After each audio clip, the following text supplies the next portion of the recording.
ஓம் ஸ்ரீ குருப்யோ நமஹா. காஞ்சி மகான் பக்தர்களை கைவிட மாட்டார். அவர்களது துன்பங்களை தானே ஏற்று அவர்களை காப்பார் என்பது சத்தியம் எனும் பீடிகையுடன் உருக்கமானதொரு சம்பவத்தை பகிர்ந்து கொண்டார் எழுத்தாளர் அகிலா கார்த்திகேயன். ஒரு நாள் 34-35 வயதுள்ள அன்பர் ஒருவர் தன் பெற்றோருடன் திருநெல்வேலியிலிருந்து வந்திருந்தார். அவர்களுக்கு காஞ்சி மடம் புதிய இடம் ஆதலால் பக்தர்கள் கூட்டத்திலிருந்து சற்று விலகி நின்றிருந்தனர். அந்த அன்பர் வலியால் துடித்துக் கொண்டிருந்ததை அவரது முகம் காட்டிக் கொடுத்தது. இதை மகாபெரியவாளும் கவனித்திருக்க வேண்டும். தயக்கத்துடன் விலகி நின்றிருந்த அந்த குடும்பத்தாரை அருகில் வரும்படி அழைத்தார். அருகில் காஞ்சி மகானுக்கு கைங்கரியம் செய்து வந்த பாலு என்பவரும் இருந்தார். பெரியவாளின் அருகில் வந்த நெல்லை அன்பர், எனக்கு தீராத வயிற்று வலி சுவாமி, உயிர் போற மாதிரி வலிக்கிறது. பார்க்காத டாக்டர் இல்லை, பண்ணாத வைத்தியம் இல்லை, கொஞ்சமும் குணமே தெரியல, பரிகாரம் கூட பண்ணியாச்சு, ஒரு பலனும் கிடைக்கல. எங்கள் குருநாதர் ஸ்ருங்கேரி சுவாமிகளை தரிசனம் பண்ணி அவர்கிட்ட என் வயிற்று வலி பற்றி சொன்னேன். காஞ்சி பெரியவரை உடனே போய் தரிசனம் பண்ணு, உன் கஷ்டத்தை சொல்லு, அவர் தீர்த்து வைப்பார்னு சொன்னார். அதான் இங்கே வந்தோம் என்றார் குரல் தழுதழுக்க. ஓஹோ, அப்படியா சொன்னார் என்று ஏதும் அறியாதவராய் கேட்டுக்கொண்டார் பெரியவா. அவரது திருமுகத்தை தரிசித்ததும் நெல்லை அன்பருக்கு நம்பிக்கை பிறந்தது போலும். தொடர்ந்து, எங்கே போயும் தீராத வயிற்றுவலி என்னை விட்டு போகணும் பெரியவா, நீங்களே கதின்னு வந்திருக்கேன். உங்கள் அனுகிரகம் கிடைக்கலன்னா இந்த வலியோடத்தான் நான் இருக்கணுங்கிறது விதின்னா, தினம் தினம் வலியால் துடிச்சு கொஞ்சம் கொஞ்சமாக சாகிறத விட இங்கேயே இப்போவே என் உயிரை விட்டுடலாம்னு வந்துட்டேன். பெரியவா தான் என்னை காப்பாற்றணும் என்று கதறினார். பெரியவா சிறிது நேரம் கண்மூடி தவம் செய்யும் பாவனையில் அமர்ந்திருந்தார். அங்கிருந்து எல்லாருக்கும் அவரையே கவனித்துக் கொண்டிருக்க நெல்லை அன்பர் தனது வயிற்று வலி மெல்ல மெல்ல விலகுவது போல் உணர்ந்தார்.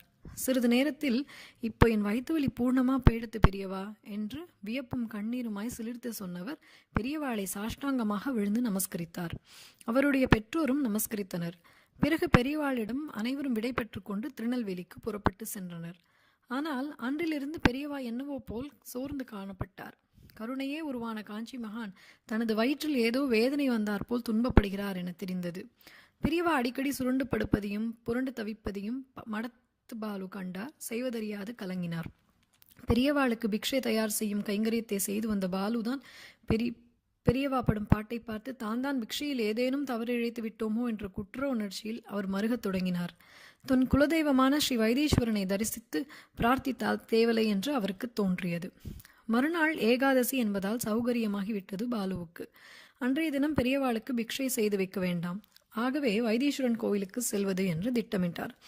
எனவே பெரியவாளிடம் சென்று, எனக்கு என்னவோ எங்கள் குலதெய்வத்தை தரிசனம் பண்ணிட்டு வந்தால் தேவலன்னு தோணுறது, பெரியவா உத்தரவு தரணும் என்று தயக்கத்துடன் அனுமதி வேண்டினார் பாலு.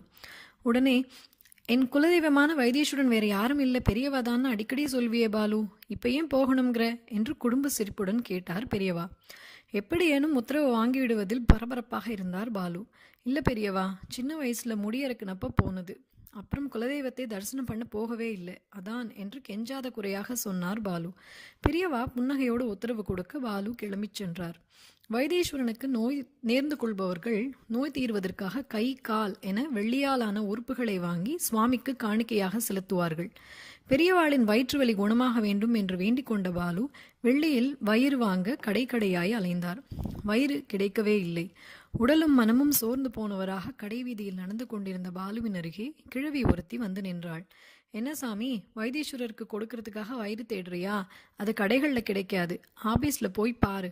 யாரோ விசேஷமாக சாமிக்கு போட்டதை எடுத்து பத்திரமா வச்சிருக்காங்க. முக்கியமானவங்க யாராவது வந்தா கேட்டா கொடுப்பாங்க. நீ போய் பாரு சாமி, உனக்கு கொடுத்தாலும் கொடுப்பாங்க என்று சொல்லிவிட்டு அந்த கிழவி நகர்ந்தாள்.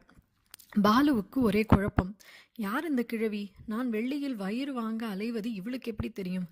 வழியும் காட்டிவிட்டு செல்கிறாளே என்று வியந்தவர் நேரே அலுவலகத்திற்கு சென்றார். பெரியவாளுக்கு வயிற்றுவலி என்று சொல்ல முடியுமா? ஆகவே சாதாரண பக்தரை போல கோவில் அதிகாரியிடம் பேசினார் பாலு. பேச்சினூடே பாலு சிறு வயதில் படித்த மன்னார்குடி பள்ளியில் தான் அந்த அதிகாரியும் படித்தார் என்பது தெரிய வந்தது. சக பள்ளி மாணவர்கள் என்கிற இந்த சிநேகத்தால் கஜானாவில் பத்திரமாக வைத்திருந்த வெள்ளி வயிற்றை 750 ரூபாய் ரசீதுடன் பாலுவுக்கு கொடுத்தார் அந்த அதிகாரி. பிறகென்ன, சன்னதிக்கு சென்று சுவாமியை தரிசித்து மனதார பிரார்த்தித்து காணிக்கையை செலுத்திவிட்டு காஞ்சிபுரம் வந்து சேர்ந்தார் பாலு. மடத்தை அடைந்தவர் ஆச்சரியத்திலும் ஆனந்தத்திலும் திளைத்தார். பெரியவாளின் வயிற்றுவலி முற்றிலுமாக நீங்கியிருந்தது. அவரது முகத்தில் பழைய மலர்ச்சி குடிக்கொண்டிருந்தது.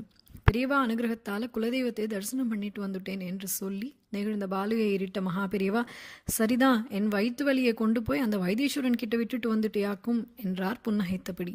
சிலிர்த்து போனார் பாலு. நெல்லை அன்பரின் வயிற்று வலியை தான் வாங்கி கொண்ட மகா பெரியவாளுக்கு பாலுவின் வைத்தீஸ்வரன் கோவில் பிரார்த்தனை மட்டும் தெரியாமல் போய்விடுமா என்ன?